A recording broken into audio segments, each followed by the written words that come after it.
Yesterday it was all about Green Lantern. Now it's all about the other DC property coming out in 2026, which is a film adaptation of Supergirl, Woman of Tomorrow, which is oddly weird because I always like reading articles about this certain casting.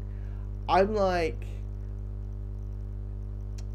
seeing the word "expire." It's inspired by the Woman of Tomorrow story. It's inspired by the Woman of Tomorrow story.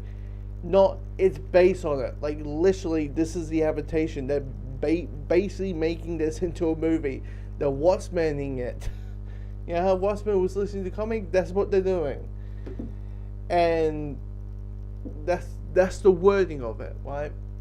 But my guess, because we're so used to, like, Civil War is not Civil War for the comics, or Winter Soldier is not Winter Soldier for the comics, or Days of Past is not Days of Past for the comics. So it's taking ideas or storylines or the concept of that comic book story and doing their own thing with it, to the point that we're so used to just hearing aspired to the point that when we hear the words literally based on, we're like, nah, they're just gonna just take the true, the sci-fi western idea and do their own thing with it. Basically, may take the same themes, but that's it.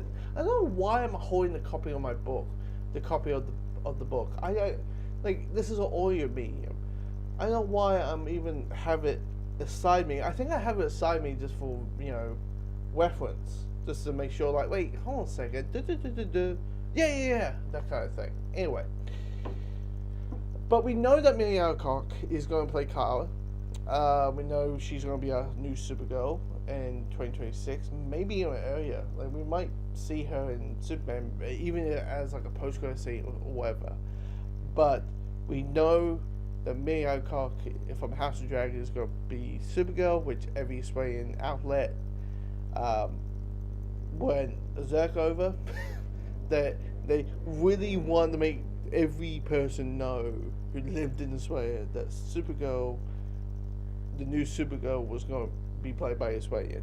It's a big, they make a big deal out of it. They make a huge deal out of it. Anyway. Even it's funny that we have a reputation of like not giving a shit and like being so laid back, we don't care about anything. Meanwhile, the outlets are like, look at this. It's funny. It's very funny. Anyway. But what this is, this video is about, is they cast a villain. And the villain of this story is Krem of the Yellow Heels. Now, as I said, this is True Grit in space. So the story is, you got this little girl who witnessed the death of her father by Krem, who murdered him, and she's seeking vengeance. And she goes to this bar thinking she needs this like big, tough, strong guy to take care of Krem. Well, in reality, she bumps into Kara. She bumps into Supergirl, who's trying to celebrate her 21st birthday by getting absolutely wasted. But by doing that, this girl, Wef, says to her, I think you're the one to kill my father. And I want you to set this offer. And Kara's like, okay, I'll go. I know technically, I'm a Kryptonian and super. I'm part of like the Kal-El family, and there's S means something, and that equals no killing. But I'm going to go on this quest and basically make you see there's another way. That killing is not the answer. And you got this long quest. It's a road trip film. And they have event, and it's the bond of these two characters going on and getting tighter and tighter and tighter. And I say that is because they announced Hollywood Reporter announced who's playing the character of Krem of the Yellow Hills, and it's Matthias Schoenaerts, which is someone I don't recognize. I probably may have seen his stuff, but I maybe don't. But I don't recognize the face. I don't recognize at all. Oh, here we go. He was in The Wame. In Django, the Western series from Sty.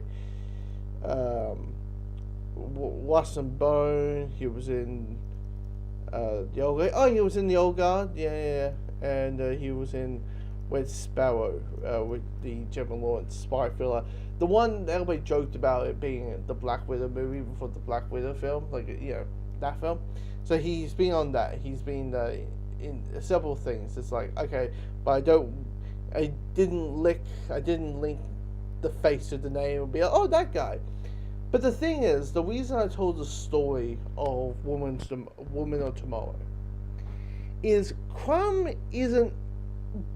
Unless they add a little bit here and there and flesh him out,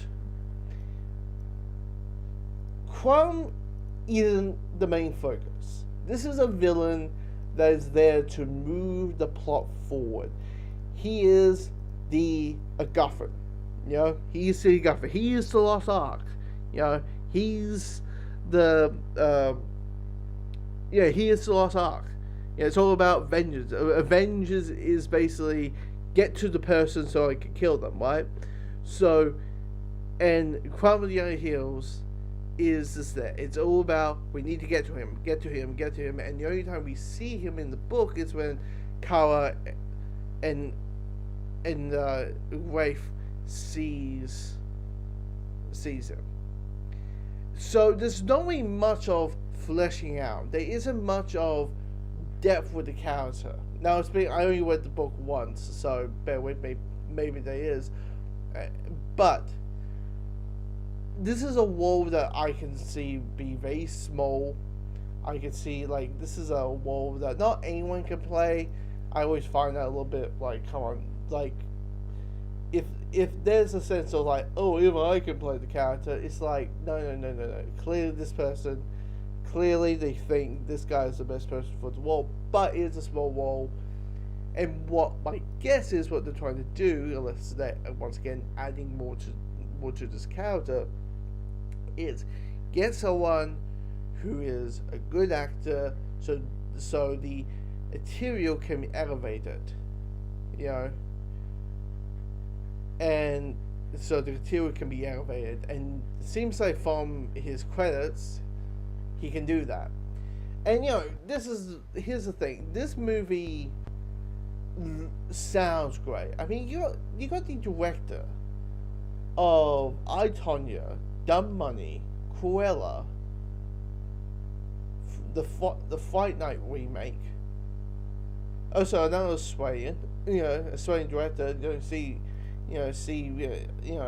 Tabloids going crazy about, oh my god, Australian director. There wasn't much of doing a comic movie, doing a DC movie, You don't see that. But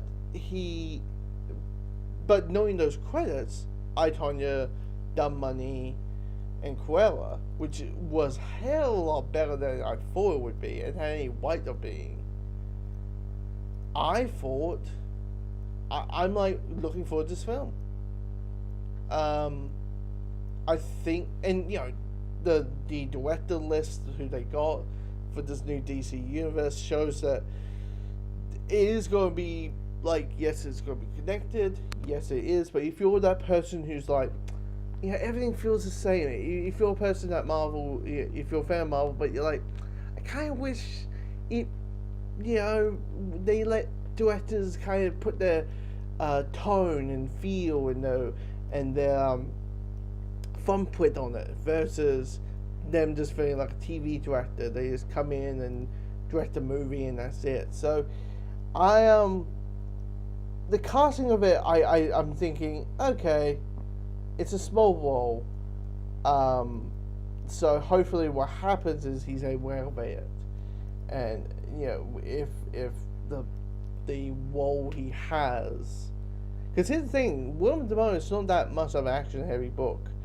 most of the action happens at the end. The whole horse thing, the whole super horse and a pirate ship and all that kind of stuff happens at the end. There's like a there's a action sequence halfway through, dealing with a kryptonite sun, where it needs to offend, needs to protect Kara for a whole day. They're waiting for the sun to go down because she's getting kryptonite, having a kryptonite sun on her, so she's going loco and crazy. And there's like dinosaurs, so people think, oh, so fighting off dinosaurs. Anyway, there's a whole thing of that. But yeah, my thoughts on the casting is, by the credits, these actors are elevate this role to maybe become the weakest part of the film, but maybe not a huge weakness. And yeah. Anyway, comment below. Let me know your thoughts.